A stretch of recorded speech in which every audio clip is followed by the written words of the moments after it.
like a queen. Definitely stay like a queen. ওনাকে idol ভেবে follow করতে পারেন, বিকজ আমার কাছে মনে হয় যে ইকরা একটা কথা বললে একটু আগে যে মা হওয়া মানেই যে লাইফটা শেষ হয়ে যাওয়া। আমাদের সোশ্যাল একটা ট্যাবু আছে যে মা হয়ে গেছি তো এখনো লাইফ কি, আমরা মাই হয়ে গেছি।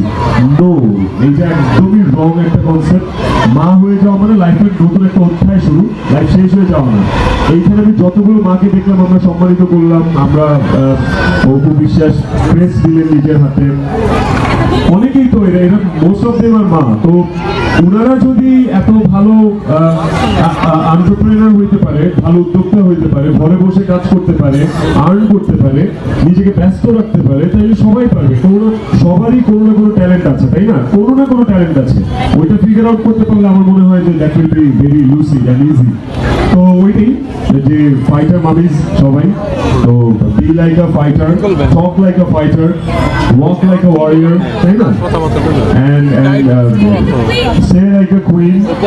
Definitely stay like a queen. And যেটা বলবো যে সাকসেসফুল মামিজ আমার পাশে, আমি নিজে খুব good feel and blessed feel করছি আসলে। Thank you. আমি একটা জিনিস বলতে চাই, মানে অপুদি হচ্ছে জালিয়াস কুইন, রাইট? সবাই এটা বলে। আমি আপনার মানে পরবর্তী জায়গাটা নিতে চাই, মানে আমি কুইন হতে চাই, আমি গরিব হয়ে যেতে চাই।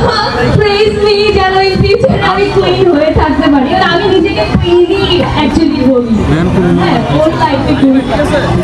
এখানে প্রত্যেকটা মা যারা সন্তানের মা তারা অবশ্যই তার স্বামীর কাছে কুইন। তো সেই সকল কুইনদের জন্য আমার মনে হয় মোবাইলটাকে জোরে একটা করতালি হয়ে যায়। থ্যাংক ইউ সো মাচ আপু, থ্যাংক ইউ। আমরা তাহলে আপু আমাদের প্রোগ্রাম